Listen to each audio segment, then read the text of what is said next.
Good evening, ladies and gentlemen. My name is Lane Russell, and you're watching Midnight. General disclaimer applies. This is a work of opinion, an editorial work, and my opinions do not reflect those I usually say of whatever medium you're viewing me on. It could be YouTube, could be Dailymotion, or it could be some as yet unthought of media sharing program. In any case, my ideas are my own. I'm here tonight because I'm angry. I'm angry about the way things are going and the way they're presented to the public.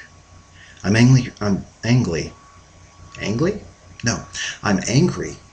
because the segment of the population that I live in accept these presentations uncritically and regurgitate them word for word.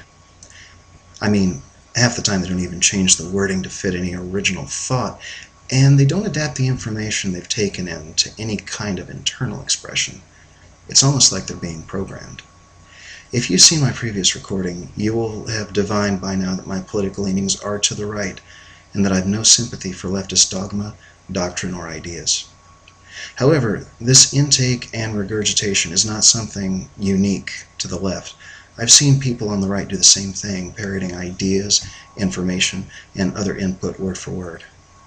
We as human beings, apparently, do not feel the need to question, evaluate, or internalize what people tell us when we agree with what's being said. The danger is that if we do not go through the trouble of internalizing what we take in, we end up letting others do our thinking for us, and that's dangerous. Whether these others be as awesome as George Washington or Ronald Reagan, or unhinged, barely functioning, brain-dead jackwagons like Keith Olbermann or Chris Matthews. So I want to digress for a moment. Excuse me. Mouth is getting dry. I want to digress for a moment and address something vitally important to every American on all degrees of the political spectrum. I don't care whether you're left, right, middle, or whatever else we have. It is vital that you understand what it is you think and why you think it. You must question and evaluate your own ideas until you are satisfied that they are in fact yours. It's not as simple as rearranging the words that you've read or that you've heard. You must know what you think. You must understand your own motivations. You must, to coin a phrase, know yourself. If you don't know who you are or why you really believe what you believe, your job gets even harder than it has to be. Self-understanding is hard. Self-discovery is often an ugly thing, and you won't like a lot of what you find.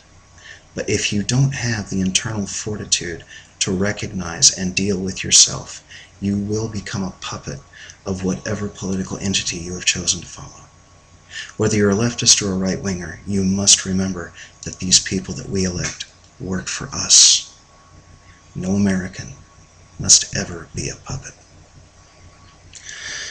I was talking about being angry.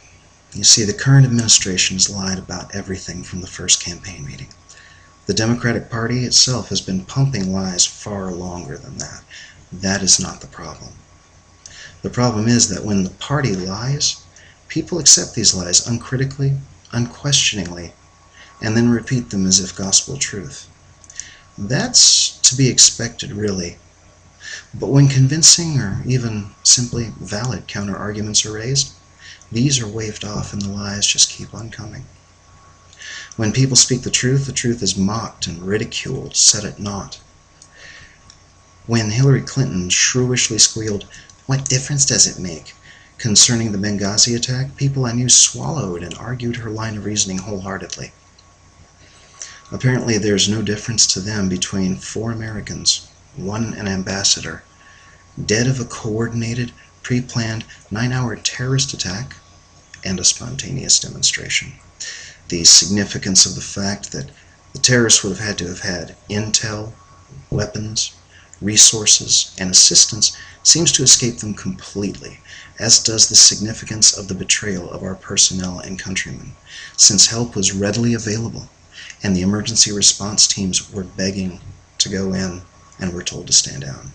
The significance, the difference, if you will, being that the administration was complicit and possibly accessory to murder of the people they were supposed to defend And then they had the audacity to lie about it, insistently and repeatedly, like a husband caught in flagrante, or a suspect who declares that the man on the security footage, though matching his description and wearing his clothes, is not him. If those who were inclined to play along with these cons were incredibly stupid, their complicity wouldn't bother me. If the bootlicks in the media and their lackeys who gobble this tripe were evil men and women, dedicated to the destruction of this country, this would all make a lot more sense. But they are not. The ones on TV, of course, very likely are. But the ones on the ground, our friends, our neighbors, our colleagues, these are good people with kind hearts that work more soundly than their brains. It is almost impossible to convince good people with good intentions to see that the fulfillment of their intent will have consequences beyond the moment, that there will be second and third order effects that must be dealt with long after the initial glow of their supposed charity is worn off. It's like pulling teeth to get these people to see that their very legitimate intent to do good will inevitably lead to poverty, oppression, and bloodshed. Like hermit crabs, they would rather die than be pulled from their shells. And because they cannot defend the indefensible, they deny the very reality. One of the areas in which the lies are most blatant is gun control. A friend of mine once told me point blank that no one wants general disarmament of the population. When I showed him Attorney General Janet Reno's quote that registration and waiting periods were only a step, and that confiscation has always been the goal, his response was to ask me if one quote by one official defined policy. I wanted to tear out my remaining hair at the idiocy, because it was a lie. It's not one quote by one official, and it is the policy. Feinstein, Boxer, Holder, Brady, all of them want to disarm law-abiding American citizens. Only an idiot would believe that they wouldn't, and only a liar would expect me to believe it. We who recognize and defend the Second Amendment are accused of being paranoid, when the gun haters are the ones who wet their pants in terror at the thought of free and armed citizenry. They make dire predictions of gunfights in the streets, predictions that never come to pass, because law-abiding citizens obey the law. They don't seem to mind criminals having guns. Attorney General Eric Holder's Justice Department even supplied fully automatic weapons, illegal for law-abiding citizens to own, to Mexican cartels infamous for their brutality. He did so knowing, perhaps even counting on, the fact that they would use those rifles to kill innocent people as part of his strategy to brainwash people into thinking that guns are the problem. Guns, not criminals. But then, if everyone were against criminals, no one would vote for the Democrats. And now we've got untold Mexican civilian casualties, fatalities rather, and a dead Border Patrol agent, Brian Terry, whose family have still not received justice. But hey, what difference does it make? Gun control emboldens and presages tyranny. Taxation impoverishes the middle class, hampers producers, and drives the poor even further into poverty. Government breeds apathy and inefficiency, and all three breed corruption like feces breeds maggots. One can research the historical evidence. One can even see amongst the several states where different laws are in effect to see the effects of these different laws. The states where citizens are armed, taxes are low, and government does no more than it's supposed to do. They thrive and prosper, such as Arizona and Texas. While states like California slouch, blunder, and reel drunkenly, drunkenly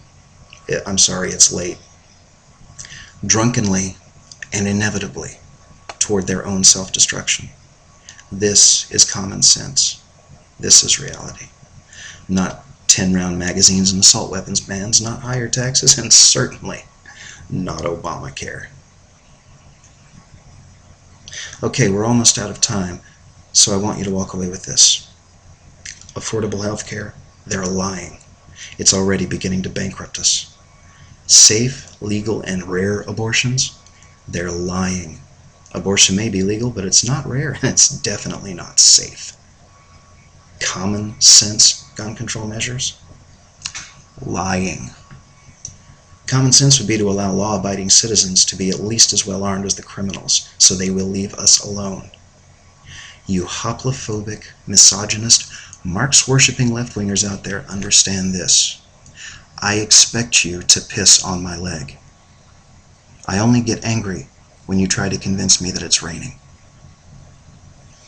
I'm Lane Russell, and this has been Midnight.